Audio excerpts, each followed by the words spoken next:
کہا مولا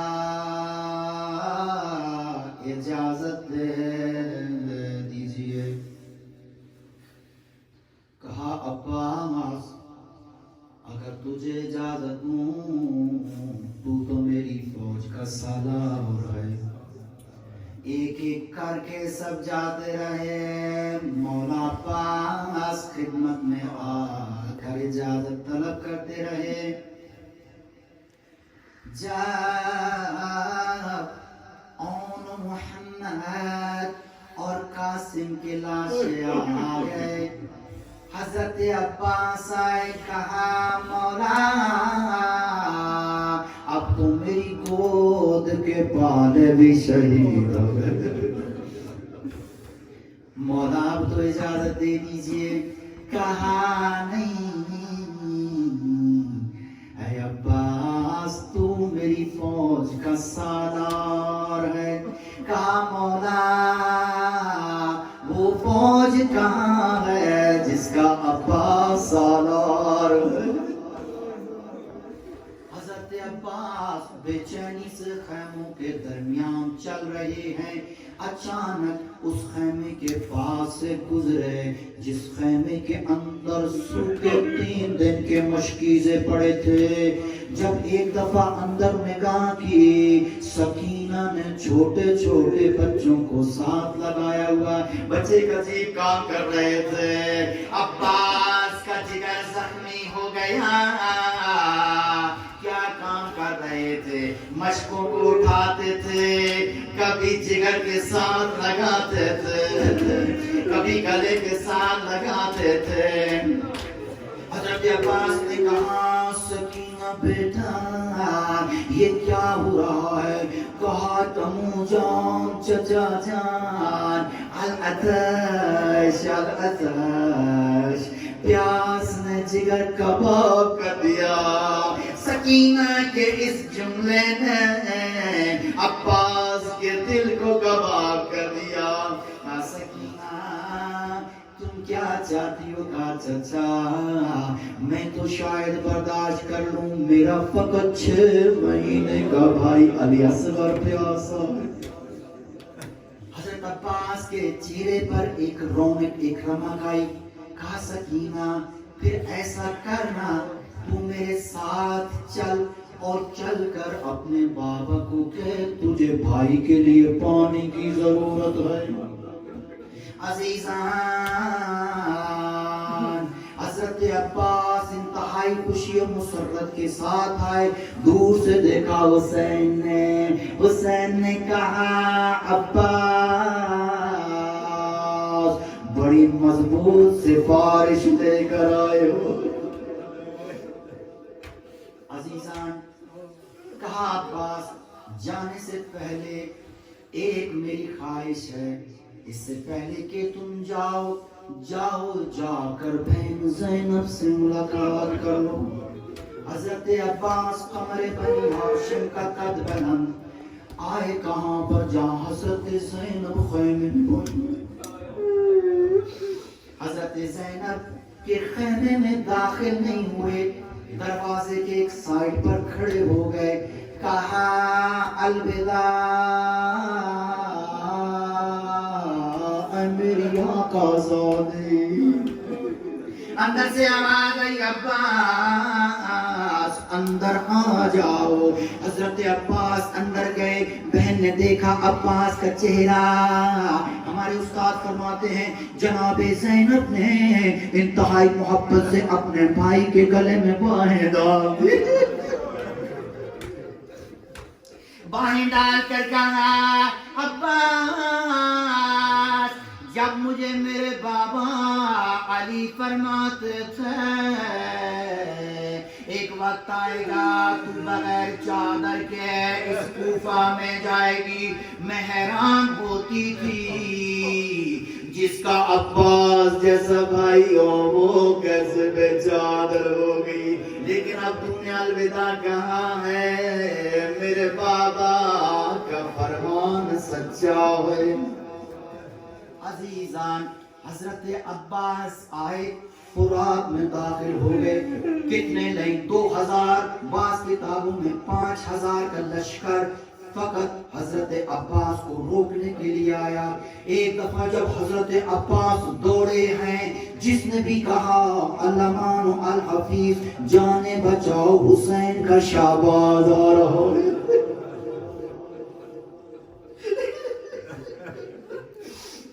گھوڑا لا کر فرات کے اندر داخل کیا.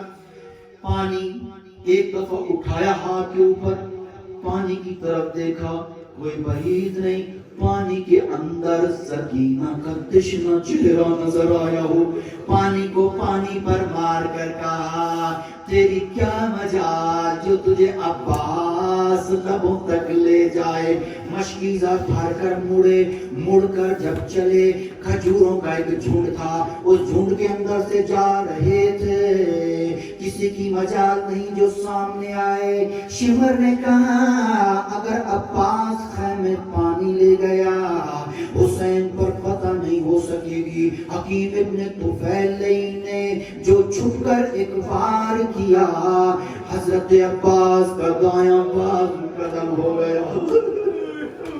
جیسے ہی دایاں بازو قلم ہوا, جلدی سے مشق کو منہ میں لیا, الٹے ہاتھ سے جہاد کرنا شروع کیا.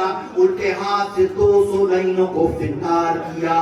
اس کے بعد ایک لائن نے جو الٹے ہاتھ کے اوپر وار کیا, بازو کٹ گیا.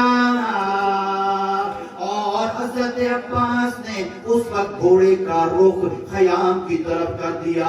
شمر نے کہا عباس رک نہ پائے گا, خیام کی طرف جائے گا, عباس کے اوپر تیروں کی بوچھاڑ کرو. ہرملا کو جب پکڑا مختار نے کہا تو بتا تو نے کیا کیا ہے. جب اس نے اپنے ظلم بتائے, اس نے کہا عباس کے دونوں بازو قلم ہو چکے تھے, لیکن عباس کسی کے قابو میں نہیں آ رہے تھے. میں نے آگے بڑھ کر ایک تیر مارا جو عباس کی دائیں آنکھ میں لگا. اس تیر کو نکالنے کے لیے گھوڑے سے نیچے گرے. کہا عباس گھوڑے سے نیچے گرے, بازو تو تھے نہیں. عباس نے تیر کو اپنے گھٹنوں کے درمیان کھینچ کر نکالنے کی کوشش کی. ایک لائن نے گرد مارا, آواز آئی بھیا مولا حسین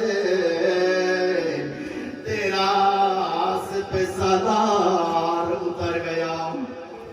حسین علیہ السلام دوڑتے ہوئے آئے. آپ سب زیارتیں اکثر آپ میں سے کر چکے ہیں. حضرت عباس علیہ السلام کی ایک زیارت باہر موجود ہے, روضے سے بہت باہر بازار کے اندر موجود ہے. حضرت امام حسین دوڑتے آ رہے تھے, ایک جگہ پر آ کر ذوالجناح رک گیا. کہا ذوالجناح کیا بات ہے. ذوالجناح اوپر منہ کر کے نیچے دیکھتا ہے, جیسے دیکھا بھائی کا کٹا ہوا ہاتھ نظر,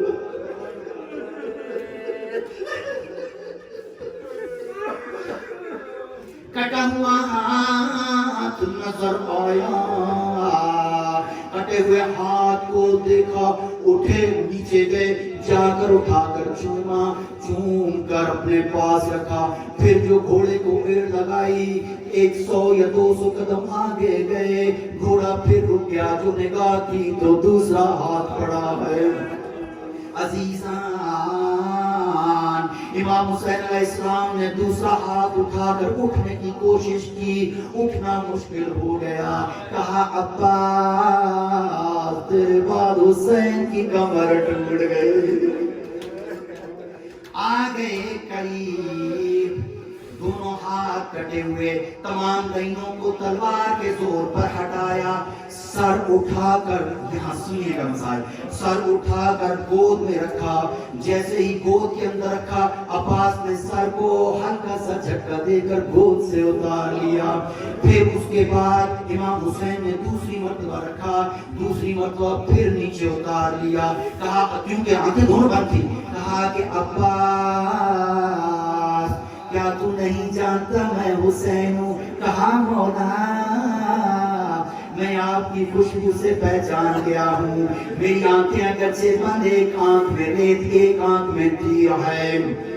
کہا عباس میری گود کے اندر سر کو کیوں نہیں رہنے دیتے؟ کہا مولا اگر میں اپنے سر کو یہاں رہنے دوں، تھوڑی دیر کے بعد جب آپ کا سر کربلا کی ریت پر ہوگا.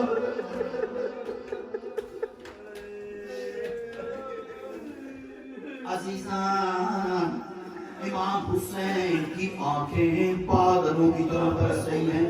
کہا مولا اگر میرے لیے کچھ کر سکتے ہیں، ایک آنکھ میں تو تیر ہے، دوسری آنکھ کے اندر ریت ہے، اس ریت کو صاف کر دیجئے. امام حسین علیہ السلام نے بڑی محبت سے ریت کو صاف کیا. ایک آنکھ عباس کی کھلی روتی ہوئی آنکھ سے دیکھا حسین کی طرف. کہا مولا تیری غربت پہ عباس قربان. کہا عباس تو نے مجھ سے خواہش کی، میں نے پوری کی، اب میری بھی خواہش ہے. کہا مولا حکم کیجئے.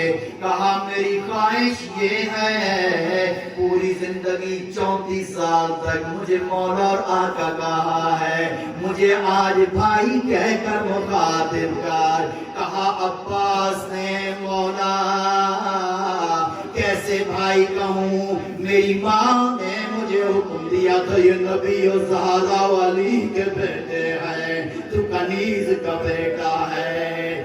ابھی یہ کہہ رہے تھے مولانا جان علی صاحب یہاں پر پڑھتے ہیں. اچانک ایک پردار بی بی ظاہر ہوئی. بی بی نے کہا میرے بیٹے عباس جیسے بھائی کہتا ہے بھائی کہہ دے. عباس نے کہا مولا یہ کون ہے؟ کہا نہیں پہچانا، یہ تیری اور میری ماں زہرا ہے. عزیزان ایک قیدی آ گئے دربار کے پاس. پورے راستے کے اندر حسین کا سر نو کے نیزہ پر، اکبر و قاسم کا سر نو کے نیزہ پر، لیکن ایک ایسا سر ہے جو گھوڑے کی گردن میں بندھا ہے. یہ گھوڑے کی گردن کے بس یہ گھوڑے کی گردن کے اندر کیوں ہے؟ جب شمر نے کوشش کی شام غریبہ کے بعد نو کے نیزہ پہ سر کو چڑھانے کی، جب بھی عباس کا سر آتا تھا نو کے نیزہ پر بلند کرنے کی کوشش کرتے تھے، سر گر جاتا تھا. شمر آیا ساجد سید الساجدین کے پاس. کہا سید الساجدین بتاؤ ایسا کیوں ہے؟ امام زین العابدین کا رونا پڑ گیا. کہا نہیں قیامت تک کرتا رہے یہ نہ ہو سکے گا. کہا کیوں؟ کہا اس لیے جب تو نو کے نیزہ پہ سر کو بلند کرتا ہے، میری پھپھی زینب کا سر میرے چچا کو ننگا نظر